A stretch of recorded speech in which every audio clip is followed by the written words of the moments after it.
Nature secret kitchen में आप सभी का स्वागत है। आज हम मेवा मिंगी पाक बनाएंगे। ये भगवान जी को भोग लगाने के लिए बनाया जाता है और ये जो कि न्यू मदर्स होती हैं, जच्चा होती हैं हमारी, उनको खाने के लिए दिया जाता है। आइए देखते हैं इसको बनाने के लिए हमें किन सामग्री की आवश्यकता होगी। इस पाक में बहुत ज़्यादा पौष्टिक तत्व मौजूद होते हैं। इसमें सोर्स ऑफ कैल्शियम, आयरन और प्रोटीन होता है और ये ईजी डाइजेस्टेबल होता है, इसलिए ये न्यू मदर्स के लिए तो बिल्कुल वरदान है। आइए देखते हैं इस मेवा मिंगी पाक को बनाने का तरीका। यहाँ पे मैंने अपनी सभी मेवा दिखाई है कि मैंने कितने ग्राम मेवा ले रखी है। मैंने आगे सारी इसकी मात्रा अपनी वीडियो में दे रखी है, कैप्शन में आगे आप जाके देख सकते हैं। हमें सभी मेवा को ले लेना है। यहाँ पे मैं आपको दिखा रही हूँ कि मिंगी को हमें किस तरह से साफ करके मिंगी को भून के तैयार करना है। ये एक बहुत इंपॉर्टेंट स्टेप है इस मेवा मिंगी पाक को बनाने का। सबसे पहले मैंने मिंगी को पहले साफ कर लिया था, उसके बाद मैंने ड्राई रोस्ट किया है। मैंने यहाँ पे आपको दिखाया है कि मिंगी जब कच्ची होती है तो बिल्कुल चपटी होती है और जब हम मिंगी को भूनते हैं धीमी आंच पे तो वो गोल हो जाती है।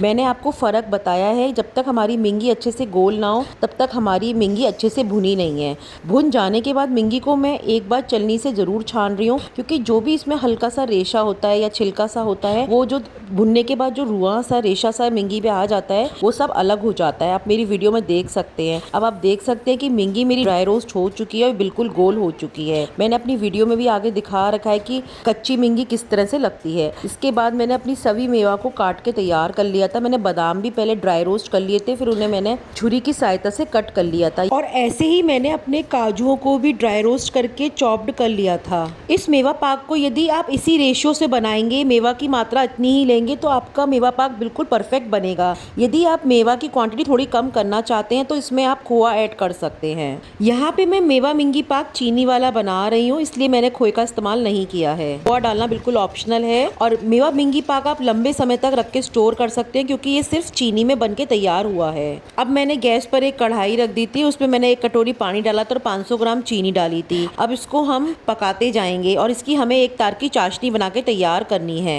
यदि आप पे नट चॉपर हो तो आप उसमें भी बादामों को चॉप कर सकते हैं। और यहाँ पे मैंने जो पिस्ते और चिरौंजी लिए उसको हम दरदरा पीसेंगे। अब आप देख सकते हैं कि यहाँ पे मैं शुगर सिरप बना रही हूँ। यहाँ पे मैंने मिंगी को 500 ग्राम लिया है, तो यहाँ पे मैंने 500 ग्राम ही चीनी का इस्तेमाल किया है। जितनी हमारी मिंगी होती है उतना ही हमें चीनी का इस्तेमाल करना होता है। जिस समय हमारी चाशनी बन रही थी उस समय मैंने 1 चम्मच घी डाला है और उसे भी अच्छे से चाशनी में मिक्स कर लिया है और फिर हम चाशनी को पका रहे हैं।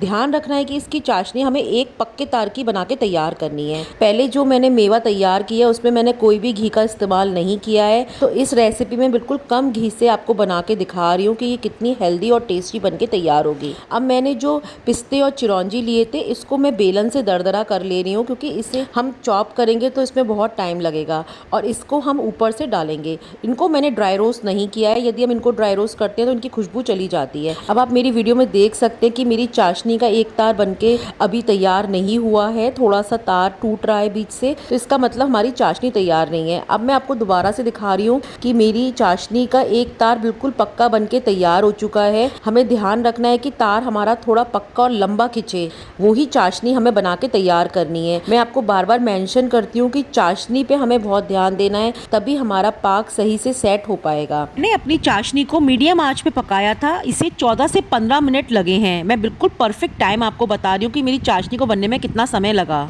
अब आप देख सकते हैं कि मेरी जो तार की लंबाई थी वो बढ़ गई थी। इसके बाद ही मैंने 5 मिनट और पकाया। उसके बाद मैंने मिंगी, बादाम, काजू इसमें डाल दिए। आप इस मेवा पाक को बनाएं तो इसमें मखानों का इस्तेमाल ना करें, क्योंकि मखानों के साथ मिंगी नहीं चिपकती है और हमारा पाक अच्छे से सेट नहीं हो पाता है। यदि आप इस पाक में मखानों का इस्तेमाल करना चाहते हैं तो उन्हें आप पहले ड्राई रोस्ट कर लें और फिर उसे मिक्सी में पीस लें। उसके बाद ही इस मेवा पाक में ऐड करें। उसके पीसने से ये हुआ कि इसमें एक अच्छी सी बाइंडिंग भी आ जाएगी और उसी के बाद ही हमारे मखाने हमारे मिंगी पाक में सेट होंगे। मैंने यहाँ पे इसलिए मखानों का इस्तेमाल नहीं किया है, मैं मेरी मेवा मिंगी का पाक जमा के तैयार कर रही हूँ। आप देख सकते हैं कि किस तरह से मैंने उससे सब मेवा को अपनी चाशनी में डाल दिया था और फिर मैंने उन्हें बहुत अच्छे से मिक्स किया। इसके बाद मैंने एक घी लगी हुई प्लेट में इसको डाल दिया है। इसके बाद जो हमने पिस्ते चिरौंजी पीस के तैयार किए थे हम ऊपर से इसे डाल रहे हैं, जिससे कि वो अच्छे से सेट हो जाए हमारे पाग में। थोड़ी सी चाशनी कढ़ाई में बच भी जाए तो आप ऊपर से डाल दें, जिससे कि पिस्ते चिरौंजी अच्छे से सेट हो जाएंगे। पिस्ते चिरौंजी को आप ऊपर से ही डालें, जिससे ये देखने में भी सुंदर दिखाई देगा और दूसरा चाशनी में ये अच्छे से सेट हो जाएंगे, गरम चाशनी से चिपक जाएंगे। तो हमें ध्यान रखना है कि हमें जो चिरौंजी और पिस्ते हैं वो हमें अपने पहले से ऐड नहीं करने हैं, नहीं तो वो फिर सब मिक्स हो जाएंगे, फिर वो दिखाई नहीं देंगे। हमारा पाग 30 से 40 मिनट में अच्छे से सेट हो जाएगा। पाग सेट हो जाने के बाद इसको हम कट करेंगे। अब आप मेरी वीडियो में देख सकते हैं कि मेरा पाग सेट हो चुका है। 40 मिनट बाद मैं इसमें कट के निशान लगा रही हूँ और इसे थाली से अलग कर रही हूँ। मेरा मेवा मिंगी पाग जो है बिल्कुल सेट हो चुका है, मेरी वीडियो में देख सकते हैं। और मैं इसे पिज़्ज़ा कटर की सहायता से कट कर रही हूँ, क्योंकि ये छुरी की सहायता से आसानी से कट नहीं हो पाता है। अब मैं आपको इसको निकाल के दिखा रही हूँ कि ये दोनों तरफ से कितना अच्छे से सेट हुआ है। ध्यान रखें कि इसमें चीनी की मात्रा इतनी ही डालनी है। मिंगी और मेवा के रेशो के हिसाब से ही चीनी की इतनी ही मात्रा हमें डालनी है। पाग में हमें चीनी की मात्रा को कम ज्यादा नहीं करना है। यदि आप इसमें चीनी की मात्रा कम करते हैं तो हमारा मेवा पाग अच्छे से सेट नहीं होगा। तो ध्यान रखना है कि हमें चीनी की मात्रा को कम नहीं करना है। अब आप देख सकते हैं कि सिर्फ 1 चम्मच घी से मैंने इस मेवा मिंगी पाग को बना के तैयार कर लिया है। मैं आपको एक बात बताना चाहती हूँ, यदि आप इसमें खोआ ऐड करना चाहते हैं तो जिस समय हमारी चाशनी बनके तैयार हुई है उसी वक्त हम इसमें भुना हुआ खोआ ऐड कर देंगे।